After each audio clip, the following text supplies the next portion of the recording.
Hello student, this is Aarti and welcome back to the Study Anytime classes. Today we will be going to start our question number 8 of the exercise 7.1. The question number 8 is saying that in right triangle ABC, right angle at C, यानी क्या है, हमें एक triangle दिया है ये ABC, ठीक है जी। ये जो ट्राइंगल है ये हमारा राइट एंगल ट्राइंगल है और कौन से पॉइंट पर है, पॉइंट सी पर है, ठीक है जी। आगे बोला है M is the midpoint of hypotenuse A पे। जो और एम है, एम क्या है, जो भी हमारा इस ट्राइंगल की मिड जो हाइपोटेन्यूस था इसका मिड पॉइंट है एम। मिड पॉइंट का मतलब क्या है कि अब जो एम भी है और ए एम है इक्वल्स एम, यानी अगर हम बोले कि यहाँ से हमें मिलता है ए एम इज इक्वल है बी एम। मिड पॉइंट का मतलब हमारा यही होता है, ठीक है जी। आगे चलें कि सी इज जॉइन टू एम। अब हमने क्या करा है, सी जो की थी सी को एम से ज्वाइन कर दिया, ठीक है, and produce to a point D, और इसी को फिर एम से ज्वाइन करने के बाद आगे तक का बढ़ाया पॉइंट डी तक, ठीक है जी। Such that D M is equal to C M, और इस तरीके से बढ़ाया हमने, इसे इतना एक्सपेंड करा है कि जितना ये सी एम था और ये डी एम ये दोनों आपस में ये भी इक्वल्स हैं, ठीक है। ये वाली लाइंस ये इसके इक्वल है। नेक्स्ट अब अगर आगे चले, हमें क्या बोला, point D is join to point B. अब ये जो पॉइंट डी था फिर इसको भी हमने आगे पॉइंट बी से जोड़ दिया। ये पूरा स्ट्रक्चर है, कैसे कैसे हमारा डायग्राम बना है। अब इस बिहाफ पे हमें क्या बताना है कि जो ए एम सी है वो बी एम डी के कॉन्ग्रुएंट है, ठीक है। ए एम सी यानी कि हमारा ये वाला ट्राइंगल इज इक्वल है बी एम डी के, ठीक है जी।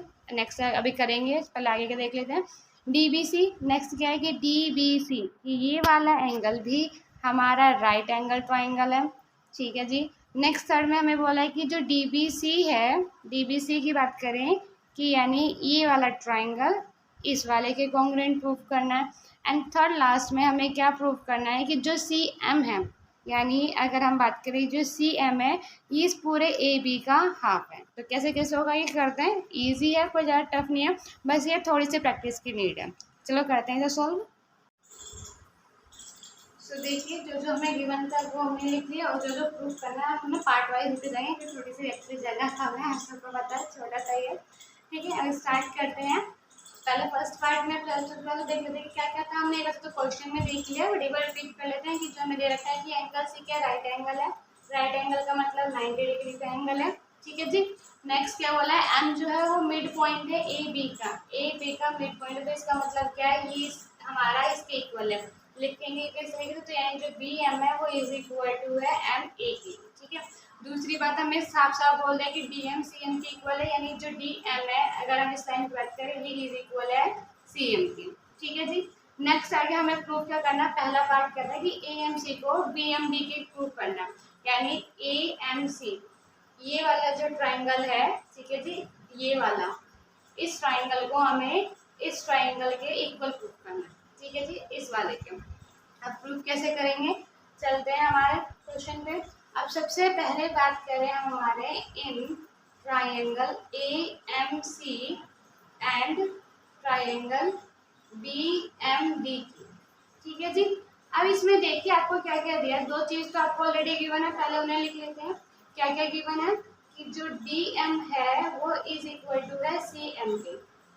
कौन सा भाई क्या रीजन है ये हमारा कि ये चीज़ हमें गिवन है, ठीक है। दूसरी बात अभी हमने कि ये मिड पॉइंट है उस हिसाब से भी लिखा था कि जो बी एम है, ठीक है जी, कि ये वाला जो है वो हमारा इक्वल है एम ए के।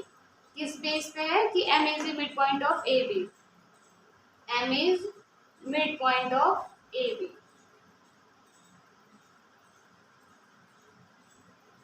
ठीक है जी।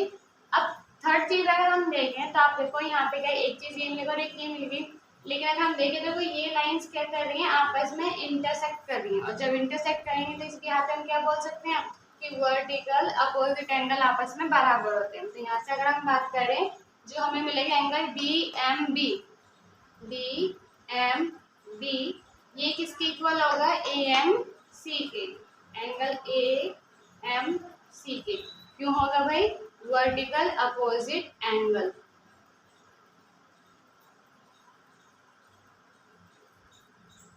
ठीक है जी, हो गया। अब इस भी यहाँ पे अगर तीन चीज मिल गई है, साइड भी मिल गई है, दो साइड मिल गई, एक एंगल मिल गया, तो इस भी यहाँ पे हम क्या कह सकते हैं कि जो ट्राइंगल ए एम सी था वो कॉन्ग्रेंट है हमारे बी एम डी के, यानी ये ट्राइंगल अब इसके कॉन्ग्रेंट है। किस रीजन से, कौन सा क्राइटेरिया है हमारे पास, by side angle side.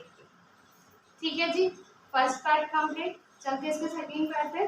Second part में हमसे क्या पूछा है कि डीएमसी सॉरी डीबीसी की ये वाला एंगल भी क्या है, राइट एंगल है। चलिए यहाँ से सेकंड पार्ट में हमें क्या बोला है कि DBC is a right angle. अब देखो थोड़ा ये समझने वाला कॉन्सेप्ट है हल्का सा।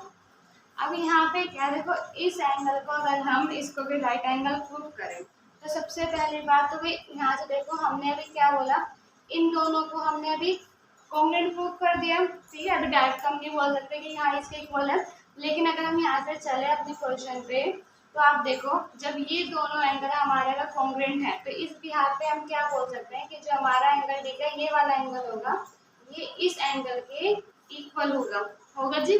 क्यों होगा, देखो अगर यहाँ मतलब अगर इसको कोई एंगल 1 और एंगल 2 दे दिया, अगर हमने नाम दे दिया तो हम यहाँ पे क्या लिख सकते हैं कि जो एंगल 1 होगा या डायरेक्ट बोलते हैं कि जो एंगल डी होगा तो नाम दे देते हैं यहाँ पे पूरा है कि एंगल 1 इज इक्वल टू होगा एंगल 2 के। क्यों इक्वल होगा जी भाई, अगर देखो क्योंकि लाइन क्या है भाई, ये ट्राइंगल इसके कॉन्ग्रुएंट प्रूफ है तो हम बाय सीपी बोल सकते हैं, कोरस्पॉन्डिंग पार्ट है बाय सीपी। अब आप बोल सकते हो कि नहीं जी ये वाला एंगल इसके इक्वल होना चाहिए, तो ये वाला नहीं होगा भाई, हमें क्या करना होगा एंगल को इस तरह से देखो, अगर ये वाला एंगल यानी क्या नाम था इसका हमारे पास एम डी बी, ठीक है, और दूसरा फिर से यहाँ पे एम ही ले लेते हैं इस तरीके से, ठीक है जी, एम ए सी। तो यहाँ पे अगर आप देखो तो नॉर्मल क्या थे कि डी एम जो थी हमारी, डी एम किसके बराबर थी, एम सी के, इसके, ठीक है जी, और जो हमारी एम बी थी ये वाली इक्वल थी ए एम के। तो इस बिहार पे हम क्या बोलेंगे कि जो एंगल डी होगा हमारा, ठीक है, ये वाला एंगल हमारे इस एंगल सी के इक्वल है, क्योंकि ये इस तरह से करना है कि अगर इसके ऊपर रखे तो इक्वल रहे, ठीक है जी। तो इस हिसाब से एंगल 1 जो होगा वो हमारा एंगल 2 के इक्वल होगा, ये बात क्लियर। अब जब एंगल 1 और एंगल 2 के इक्वल है तो अगर हम यहाँ से अगर इस तरह माने कि ये लाइन इस तरीके से है और हमने मान लिया कि ट्रांसवर्सल जा रहा है, ठीक है जी, और ट्रांसवर्सल में क्या होगा, ये एंगल अगर ये दोनों आपस में इक्वल होते हैं तो ये अल्टरनेट इंटीरियर एंगल है। हाँ जी, तो यहाँ से हम लिख सकते हैं कि जो एंगल 1 प्लस एंगल 2 है, ठीक है, ये इक्वल है नहीं, अगर एंगल 1 और एंगल 2 इक्वल है तो हमने बोल सकते हैं कि अल्टरनेट इंटीरियर एंगल है। यहाँ से सिंपल बात की अल्टरनेट इंटीरियर एंगल। अब लेकिन जब हमारे अल्टरनेट इंटीरियर एंगल अगर आपस में बराबर होते हैं 1 और 2, ठीक है, ये एंगल इसके सॉरी इक्वल नहीं की मतलब क्या है, एंगल 1 और एंगल 2 इक्वल है, बाई सीपी भी निकल के आ गया, और एंगल 1 और 2 अगर इक्वल है और ये दोनों हमारे कौन से बन रहे हैं, अल्टरनेट इंटीरियर एंगल भी बन रहे हैं। और जो एक थ्योरम हम पीछे भी करके आए हैं कि जब हमारे अल्टरनेट इंटीरियर एंगल आपस में बराबर होते हैं तो जिस भी लाइन्स के थ्रू ये आपस में बराबर है तो वो कौन सी होती है, वो लाइन होती है हमारी पैरेलल लाइन होती है।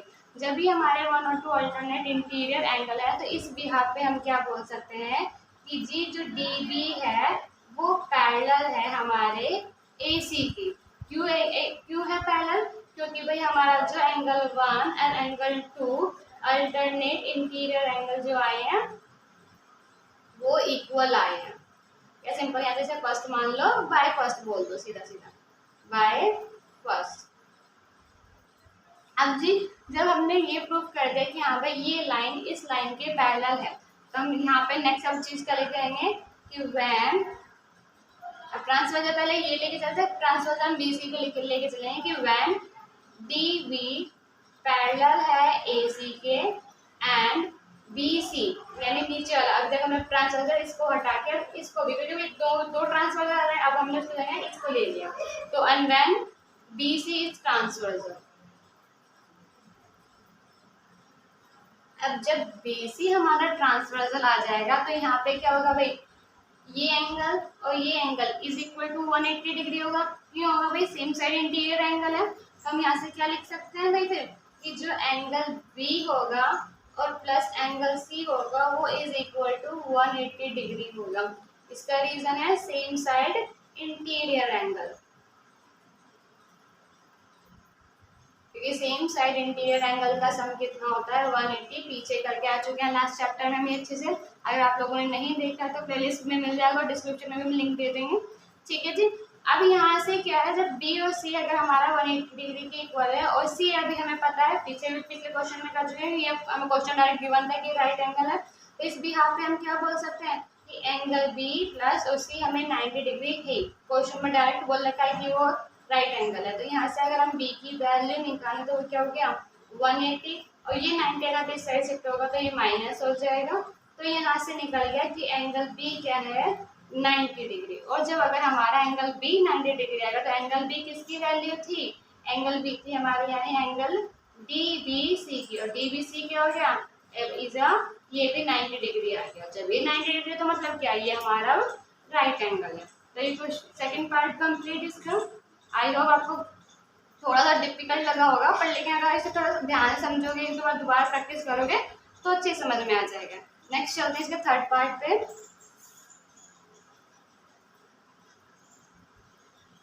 देखिए थर्ड पार्ट में हमें क्या बोला है, इसके हमें प्रूफ करना है डी बी सी को किसके कॉन्ग्रुएंट प्रूफ करना है, ए सी बी के। ये पूरा ट्राइंगल हमें इस ट्राइंगल के प्रूफ करना है। अब जी अगर हम पूरे को लेके चले, पहले इतना हम थोड़ा रामायण से कर रखे इसको रख कर देते हैं ताकि आपको ये भी समझ आ जाए कि बना तो रहने देते हैं। हाँ जी, अभी देखो हमने इस ट्राइंगल को इसके कॉन्ग्रुएंट तो प्रूफ कर ही दिया था। ठीक है जी, फर्स्ट पार्ट में करके आए हैं, तो उस सब चीज़ों को लेके चलेंगे हम।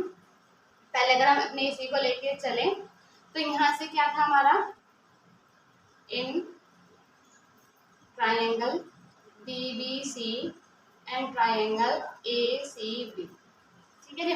सबसे पहली चीज क्या, देखो इस ट्राइंगल में और इस ट्राइंगल में हमें दोनों को अगर हम अलग अलग बना लें इस तरीके से, एक ये रहा और एक ये रहा, ताकि आपको समझने में इजी रह जाए। वैसे तो नाम इसका भी BCD है और ये वाला BCA है। ठीक है जी। अब दोनों में सबसे पहले दोनों एक ही बेस पे बने हुए हैं, तो नॉर्मल सी बात है कि BC इक्वल है BC के। ठीक है जी, रीजन क्या है, कॉमन है। ठीक है, कोई दिक्कत नहीं।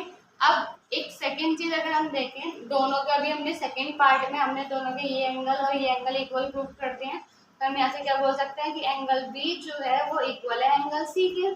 ठीक है जी, नॉर्मल क्या है, अभी हमने प्रूफ किया था, प्रूव्ड इन सेकंड, डायरेक्ट लिख दो कि प्रूव्ड इन सेकंड पार्ट, या प्रूव एट अबव भी लिख दो क्योंकि हमने पीछे भी प्रूफ कर लिया था। ठीक है, नेक्स्ट अब थर्ड चीज देखें, थर्ड हमें क्या मिलेगी, अब अगर हम डी बी को इज इक्वल लिखें ए सी के, किस भी यहाँ पे लिखेंगे भाई, देखो हमने पूरे ट्राइंगल हमने बस पैरेलल तो प्रूफ कर दिया, लेकिन हमने खड़े ना बोला इक्वल है, पैरेलल लाइन पे थोड़ी बड़ी और छोटी भी हो सकती है, लेकिन अगर आप एक चीज देखो हमने इस ट्राइंगल को इसके इक्वल प्रूफ किया था, कॉन्ग्रुएंट प्रूफ किया था, तो इसका मतलब क्या होगा कि ये जो साइड होगी ये हमारे इस साइड के इक्वल होगी बाय रिसिप्रोसिटी। तो हम यहाँ पे क्या लिख सकते हैं कि जो हमारे डी बी है वो इज इक्वल होगी ए सी के जी, किस भी हाफ पे होगी, रीजन लिखेंगे by C P C T, कौन से ट्राइंगल का था, ऑफ ट्राइंगल हमने क्या दे रखा था, ये DMB एंड ट्राइंगल AMC। ठीक है जी, ये वाला एंगल और ये वाला एंगल का by C P C T किस हो गया। ठीक है जी, इसी को ये लिख दिया। अब जो हमें तीन चीजें मिल ही गई हैं तो हम इस बेस पे क्या कर सकते हैं, सो जो ट्राइंगल DBC है वो कॉन्ग्रुएंट है ACB के। कौन से क्राइटेरिया से भाई, बाय साइड एंगल साइड से। ठीक है जी, थर्ड भी कंप्लीट। चलता है नेक्स्ट फोर्थ पार्ट पे। ये तो इजी समझ में आया होगा, बस सेकंड वाला थोड़ा सा टफ था कॉन्सेप्ट। अब देखिए इसके नेक्स्ट फोर्थ पार्ट में हमें क्या बोला है कि CM जो है वो हाफ है AB का। भाई अब यहाँ पे देखो अगर हाफ AB का है, सिंपल सा सबसे पहले हम CM को ही लेके चलते हैं। यहाँ देखिए CM जो है हमारा, CM हमें क्या बोलता है भाई, ये जो DM है और जो MC है वो इक्वल है, तो यहाँ से अगर हम बोले कि CM है ये मिड पॉइंट यहाँ पे सिंपल सेट की जो एम की ये रहा ना D M is equal to C M दे रखा है कि सी एम इज इक्वल है डी एम के, ठीक है। और सिंपल सी बात की ये क्या है, midpoint of this M, यानी सिंपल सी बात करें हम कि यहाँ पे ये दोनों इस तरीके से लाइन थी, ठीक है, डी यहाँ पे एम सी। हम डायरेक्ट ऐसे ना लिख के हम सिंपल ऐसे भी लिख सकते हैं कि भाई क्योंकि एम इज मिड पॉइंट है तो हम यहाँ से लिख सकते हैं कि जो सी एम होगा वो इज इक्वल क्या है, D M plus sorry D C में से माइनस है हमारा डी एम, ठीक है। नॉर्मल सी बात करें ये प्लस ये इज इक्वल दिस है, और हम नॉर्मल बात करें डीएम भी क्या है भाई हमारा सी एम ही है, तो डीएम जो हो जाएगा हमारा सॉरी इसको भी हम is equal to C M ही लिख सकते हैं, हाँ जी। और इस वैल्यू को अगर हम यहाँ पे लेके आए तो C M plus C M is equal to D C है, ठीक है जी। यहाँ से बात करें तो two C M is equal to D C, तो यहाँ से हमारी सी एम की देखो वैल्यू क्या निकल के आएगी, सी एम क्या हो गया, हाफ हो गया डी सी का। वैसे इसे हम डायरेक्ट भी लिख सकते थे, कोई दिक्कत नहीं इतना, तो क्योंकि हमें क्योंकि नॉर्मल पता है कि कभी भी अगर कोई किसी का मिड पॉइंट है, किसी लाइन का मिड पॉइंट का हम बोल सकते हैं कि या तो हम बोलेंगे डी एम जो होगा वो हाफ होगा सी डी का, ठीक है, या फिर जो एम सी होगा वो भी हाफ होगा सी डी का। बट फिर भी हमने एक बार प्रूफ करके लिखा था कि आप लोगों को थोड़ी कंफ्यूजन ना हो। अब जब नॉर्मल सी बात है भाई सी एम जो है वो हमारा हाफ है डी सी का, ठीक है जी, किसका हाफ है, डी सी का। लेकिन अगर हमने देखो ऊपर क्या करा था, हमने एक चीज करी थी, क्या करा था नॉर्मल कि ये वाला जो ट्राइंगल अभी थर्ड पार्ट में ही कर रहा है कि ये वाला ट्राइंगल हमारा किसके इक्वल था, इसके इक्वल। तो इस बिहाफ पे हम क्या बोल सकते हैं कि जो भाई डी सी है वो इज इक्वल टू है ए बी के, हाँ जी, क्यों इक्वल है, by C P C T of part third, by C P C T of triangle कौन सा था हमारा, डीबीसी कॉन्ग्रुएंट है हमारा ट्राइंगल ए सी बी के, ठीक है जी। अब जब D C is equal A B की है तो हम यहाँ से क्या कर सकते हैं, C M is equal to आप डी सी की जगह हम अपनी ए बी वैल्यू रख सकते हैं ए बी, तो ये हमारा ये भी प्रूफ हो गया, सॉरी, ठीक है जी। आई होप आपको समझ में आएगा। ये क्वेश्चन थोड़ा एग्जाम पॉइंट ऑफ व्यू से इम्पोर्टेंट है, ये भी और इससे पीछे जो हमने 7 करा वो भी थोड़ा एग्जाम पॉइंट ऑफ व्यू से इम्पोर्टेंट है, तो थोड़ा अच्छे से प्रैक्टिस कर लेना।